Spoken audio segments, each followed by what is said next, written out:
Starting a podcast or live streaming show can be scary, but it can be super exciting. You feel like all the fears, the judgment, the things that you feel like are holding you back don't exist because you hit the record button or go live. However, there is a dark side to everything, and many don't talk about it. And I want to share with you the 5 things that I've learned in the last 5 years of doing live streaming and podcasting. And we're going to get into it today. So before we go further, my name is Shri, and I am a social media manager who helps doctors and lawyers gain an edge online. We help your practice build a social media presence that attracts and retains patients and clients. Now, for some of you, you may have just found my live streaming show, and maybe some of you have been following along for a while. I started 5 years ago this whole journey. And at first, I was like, I don't know what I'm doing. I see all of these other people going live. This is during the pandemic. And at that time, there weren't a lot of people who were teaching about podcasting, who weren't talking about video, who weren't talking about how to structure your show. I had to figure it all out. And it took a lot of trial and error. And I just want to go ahead and say hi to Enrique. Wonderful to meet you during this journey, and thank you for joining in. John plays a special role in this journey, and we'll get into how John fits into this, but I want to say hi to John. Hello, Lisa. Hello, John Lacey. Thanks for joining in today. And Kenny, yes. Thank you for the savor, the flavor. Kenny lives like literally 15 minutes away from me here in Houston. And I just want to share this. If you are scared that of what people are going to think or what people are going to feel or judge, they were going to have those judgments anyways. And the doors that have opened for me in the last 5 years, they wouldn't have happened if I didn't take a chance. I want to ask those who hold podcasts, live streaming shows like Lisa, John, Lacey, Enrique, like, I want you to share with us in the comments what were some of the things that you were afraid of before you hit record, and what are the amazing things that have maybe share one or all of the things that have happened because you started your show. So I want to share with you a little bit of what my setup looked like when I first started going live. I didn't really have a ring light. I didn't even have a proper stand. So if you look close on the dresser, my phone is attached to a snow globe and a jewelry box because that's all I had. And the only lighting I had was from the window. And I chose this time, 6 o'clock, because at that time, that was the best lighting that I had. I had watched a course on LinkedIn that talked about lighting, and I made sure I had decent lighting. So this was my setup, and my chair is actually covered with a blanket because it's a wooden chair, and it would hurt me a lot for sitting a long period of time. So I put a blanket. And this is how I started. Most people think, well, I need to have all of this equipment. You don't need to have all of this equipment. The only equipment that I invested in at the time was AirPods, and that's it. And that's how I started my show. Very simple. Didn't have a lot. I had green walls at the time in my room. Boy, do I love those green walls, but we don't have them anymore. John is sharing, normally I would be at work at this time, but it's a public holiday for Easter here in Australia. So it's great to listen in real time. I'm so honored to have you. You know what, guys, if you want to learn about OBS, you want to learn about live streaming, definitely check out John's show. He does one on Fridays in the evening. It's about this time, I think, right, John? It's my time, 6 o'clock, and I always learn something new from him.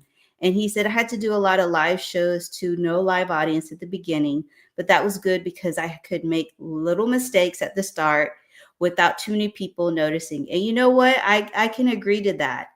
Um, there have been times where no one showed up for my live shows, even now in this journey. And I will say that it is not going to stop me from showing up because you know what? Not everybody understands why you're doing what you're doing. And whatever is placed on your heart is the reason why you are doing what you're doing. When I started 5 years ago, it was placed on my heart. Open a opportunity for other entrepreneurs, give them a spotlight to share their story, and give them a chance. And I remember when I started, I asked 9 people to go live with me. 9 people told me no. And I did not stop. I kept going until someone said yes. And now that I think about it, the reason why I do this show is not because of fame, not because I will get a bunch of endorsements, but because I remember what it was like to be told no to being on a podcast. I remember being told no because I didn't have enough followers.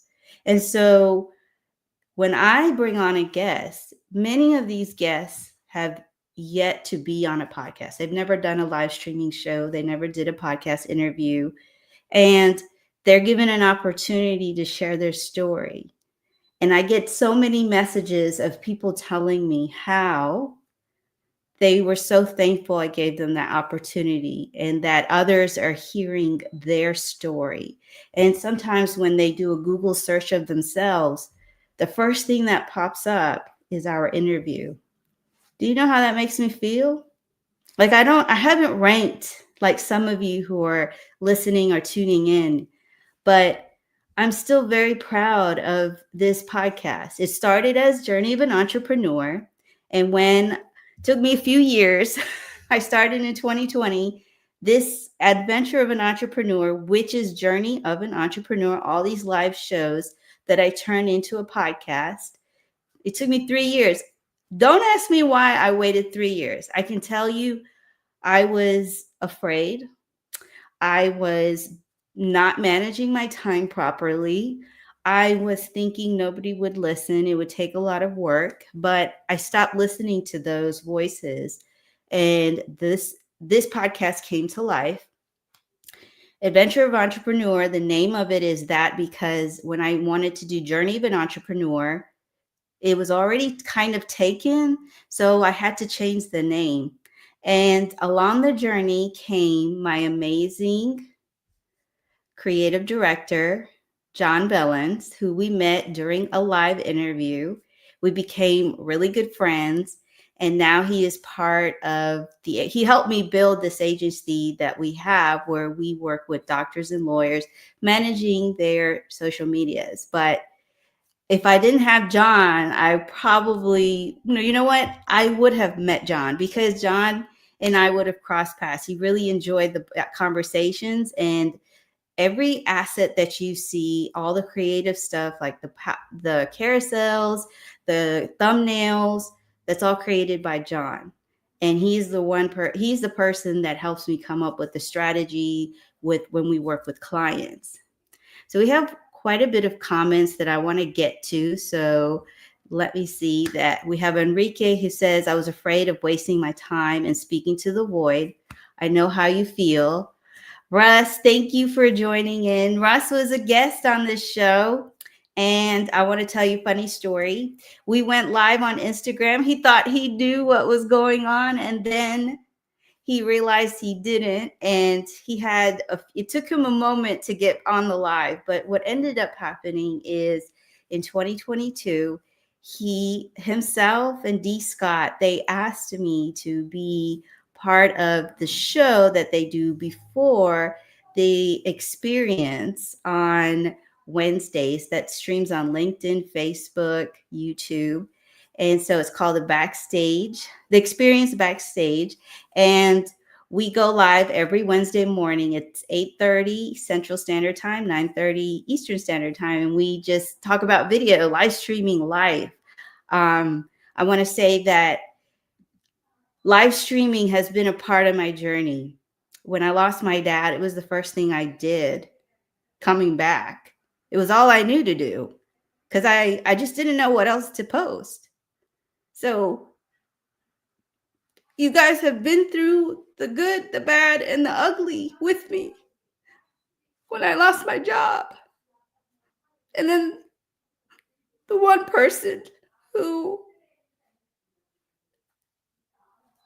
gave me life and is so proud of me.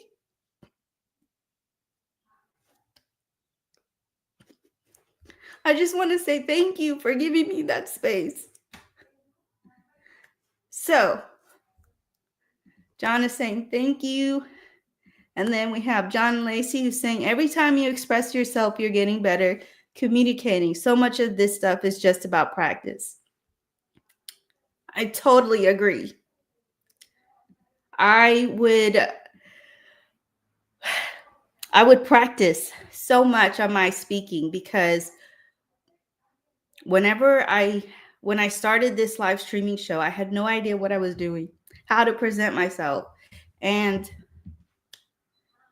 the one way that I learned to get better with presenting, with being able to do what I do is by practicing.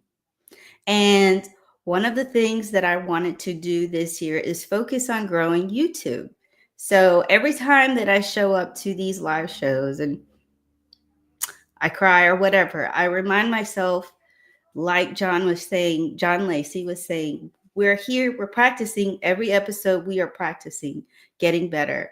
If you see the thumbnails for the show, you will see that we have evolved over time. And this is just to show you where we are, where we are today. And we're still growing. I'm not saying that we're not, but we are growing. And Russ is saying, you always show up. We had a great show after on life challenges. That is true. Life brings you so many challenges. Oh my goodness, gotta love them. And Kenny is sharing, Enrique, savor the flavor of the awesomeness in your sir for sharing your beautifully well articulated, eloquently stated, heartfelt thoughts with us today. So I agree. Thank you, everybody, for joining in. So I know you didn't want to hear me cry, but you want to hear some of the lessons that I have learned in this journey. And one of them is podcasting is not reciprocal. I have learned that not everybody will promote your show as much as another person. I have also experienced where a guest will be on your show, but they won't ask you to be a guest on their show.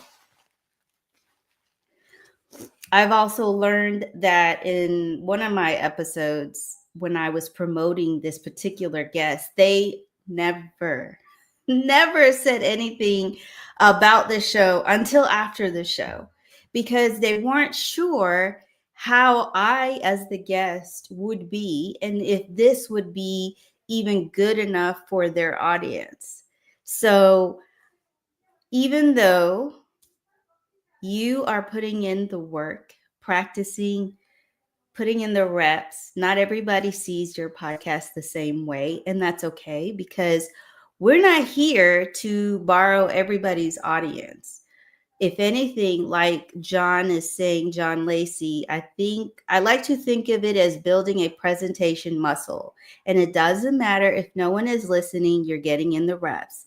And I totally agree with that because not everybody's going to see that. But someone will. Someone is definitely listening. It only takes one person to realize how much impact you can make in their lives.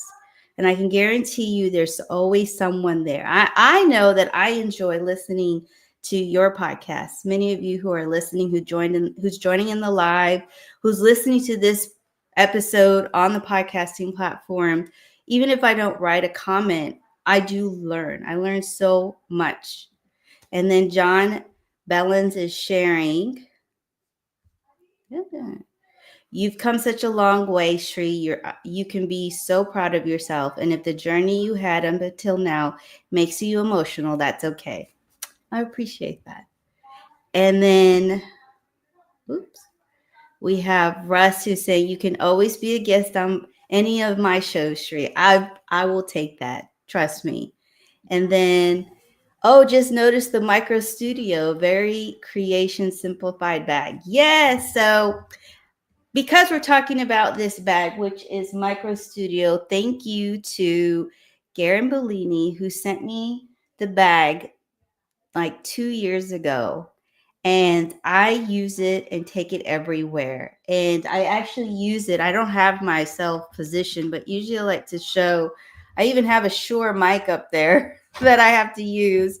But it was because of a connection we made live streaming that he sent me the bag, and I have been using this bag for years. It's one of the best bags I know.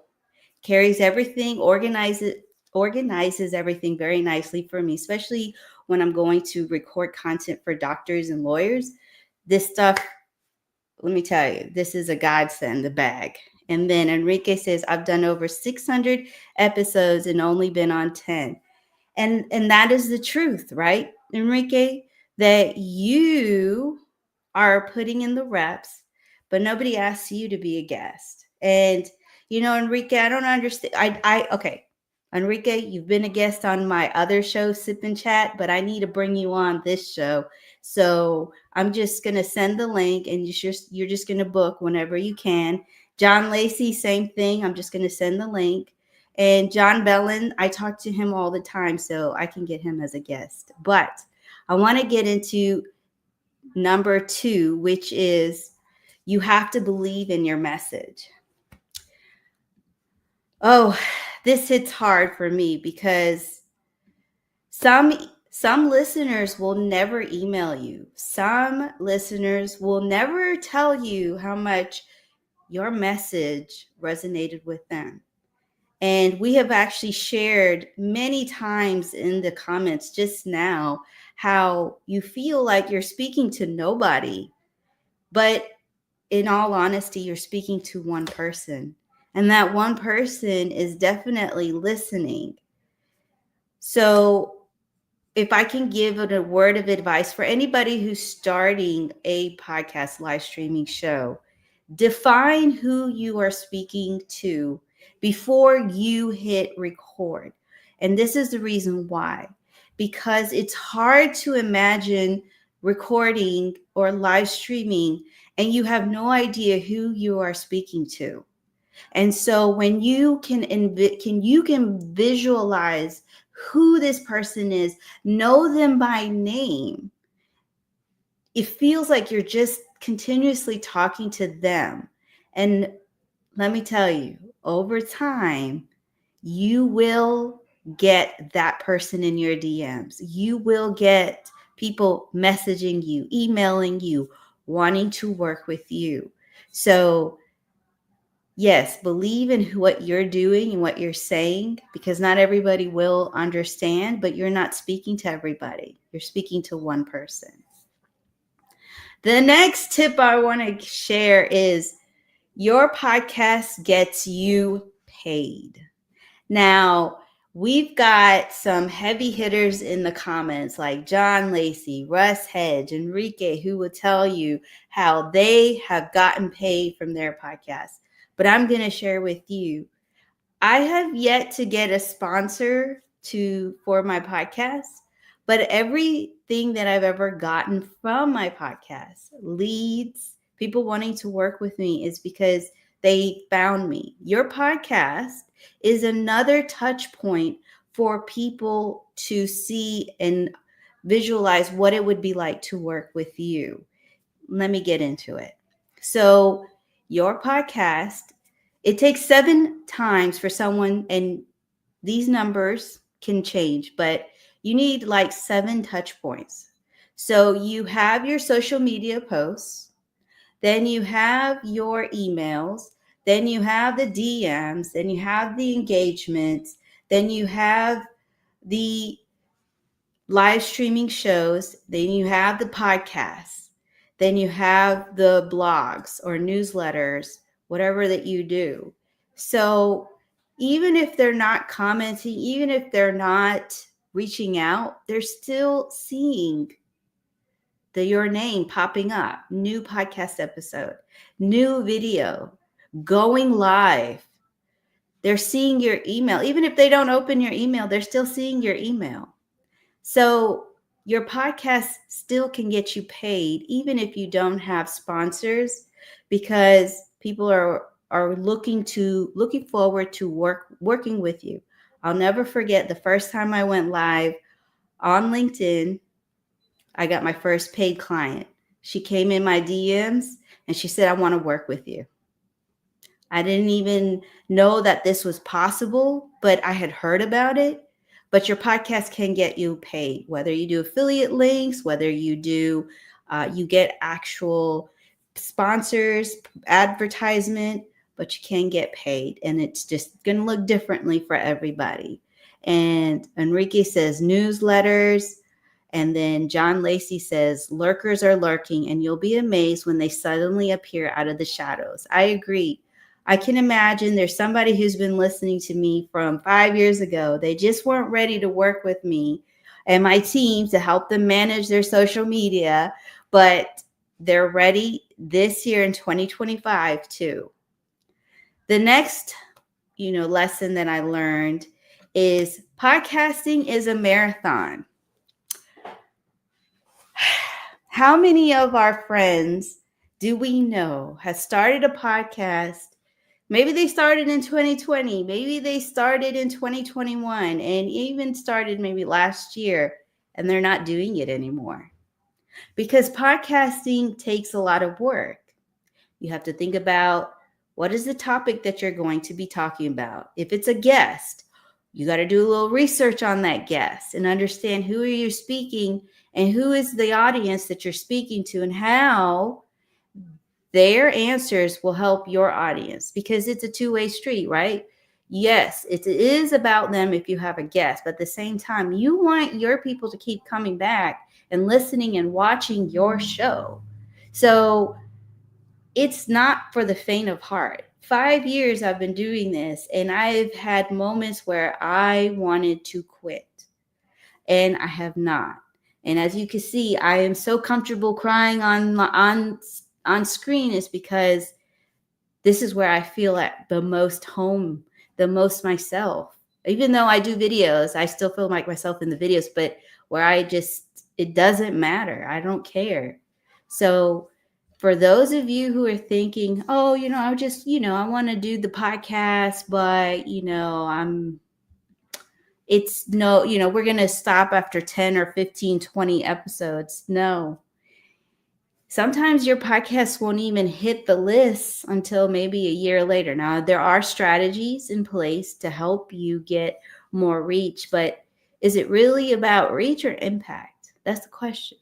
What is your goal for your podcast? And know that you could have a successful first year, and then the second year, wonder what happened and feel that you are a failure, that you are not doing something right. But that's not the case. It's like entrepreneurship. There are going to be highs and there are going to be lows. But over a period of time, it's all going to even out.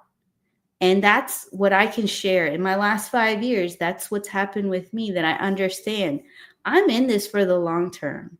Like, I know that there are big things in the horizon for not just myself, but for my team, the agency, for those listening to this podcast, even people who have been on my show. You never know when someone is looking for work with you, and they find this podcast episode and they realize why they want to work with you. I got to get to these comments. They're so good. John Lacey is sharing, in some ways, advertising your own stuff is more lucrative than the little bit of coin you'll get for placing ads or using affiliate programs. I totally agree. If you have a book, if you have a program like a monthly program, maybe it's an academy program or a club, your podcast is a way to show people why they should be a part of it or why they should invest in what it is you have. Also, you have to think about this, especially if you have merchandise. It's about being part of something bigger. I'm going to use the example of Star Wars. I gotta know who in the audience loves Star Wars. Drop a heart or so. Like, let's show some love for Star Wars, because those who love Star Wars, it wasn't about just the Star Wars movie. It was being part of something bigger. So if you had a T-shirt or something that showed, hey, I love Star Wars, people know. Like, if I see John Bellins with a shirt, if I didn't know him and I saw him with a shirt with, something from Star Wars, I'd be like, oh my God, you're a fan too? Like, oh, let's talk. So this is what our merchandise does. This is what our programs, our clubs do. We are able to build a community. Like, we are building a community with our podcast and live streaming show, but we can build a deeper community. And Enrique says, I've made over 20K from my podcast and live shows. See, it's possible. Things are possible.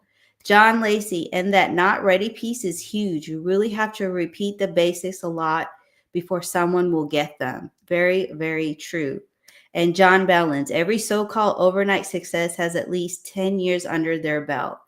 Yes. And I know that nothing's happening overnight, but over time, things do happen. And the last one I will share is you will grow. Your podcast may feel like it's not going anywhere. Even if you do every year, you review and revisit what's going on, what's working, what's not, but you do grow as a person, definitely. Because it's not just about the show, the metrics, the viewership, the listening analytics, the people that reach out to you, the person that is holding the podcast, the live streaming show, your skill sets, your abilities, the way you think about things, the way you see things, the way you position even your camera, the setup, the sound quality, all of that starts to grow, because as you learn, you apply. And then guess what happens? People will start to reach out to you and ask, how do you do it? Can you help me? I will pay you. And they will want to have, and we talked about merchandise, clubs, wanting a sponsorship. They want to buy your book. Guess what? It's because you have been putting in the reps, and your impact is what's going to attract others. Because when I went into this, I was really like, yeah, I want to grow and have like 20 million followers. But then it became, hey, I get to talk to some awesome people online and offline. And I would never exchange that for anything. Like, the amount of people that I have been able to build true relationships with is just, it's priceless. Like, I'll never forget in October going through what I was going through with my father, and the guests were so understanding and just willing to work with me and just checking on me. It meant the world to me. And some of them I had just kind of like met in a group where I was looking for a guest, or they had reached out to me to be a guest on my show, but I just was amazed, because it wasn't really about, hey, you're just another number. You're not another number. You're another person. So I hope that these 5 will help you, if you're thinking about starting a live streaming show or podcast, to understand that there are so many benefits that come from doing this. You can become an author. You can start a business. You can create a community. You will be able to work on your public speaking skills and speak on large stages and feel like you have been doing this your whole life. Why? Because you have been showing up, doing the reps of going live, of producing the podcast. Even if you feel like nobody's listening, hey, I've had times where there were 0 downloads. I've had times where no one showed up for my live, but I still kept showing up. And today is a testament of all of you who are listening in, tuning in, and being here with me means the world to me. And I want to share these last few comments. So much of my live stream show experience has translated into me running successful video meetings at my J job. See, the things that we do on the side and how we develop our soft skills helps us in other areas. Let me tell you, I am speaking on May 8th. All of this that I've been practicing will help me. And Kenny D, today's conversation is filled with nuggets of wisdom, information, inspiration, encouragement, enthusiasm, motivation, positivity, passion, inspiration. Kenny D is going to make me make sure I pronounce these words properly. And Enrique, great five, Shri. Thank you so much. So I just want to share that the last 5 years have been wonderful. There have been ups, there's been downs. I've met some of the most amazing individuals. You are here right now, or you're listening in. John Bellens, we met 5 years ago. I was interviewing his friend. And next thing I know, he would show up for all of my live shows. I asked him to create a special flyer for me when I hit my 100th live. And then it turned into a friendship that turned into a business partnership where we have the agency we've worked with sales coaches, we've worked with authors. Now we work with doctors and lawyers, helping them to manage their social media presence so they can focus on helping their patients and clients, and we can take care of the marketing for them. And I want to say with first is thank you for all you do, Shri. I really appreciate you. I appreciate you, Russ. And then Russ is saying, I agree with Kenny D. And John is saying, great live, Shri. So I just want to say thank you again for joining in today. What we're going to do is I am going to continue this conversation on Instagram if you want to come and join me. And again, if you are a doctor or a lawyer, or if you know someone who wants help with their social media, and they just don't want to do all of that and they want someone else to come in and take care of it, that's what my team and I is here for. Or if you are looking to be a guest on my podcast, my show, please reach out to me. I would love to put you on because I'm looking for guests in October, November, and December and into 2026. So if you are looking to be a guest, I would love to have you on. So until the next live, which is in 2 weeks, have a wonderful morning or evening. And it is Easter this week. So happy Easter. Bye, everybody.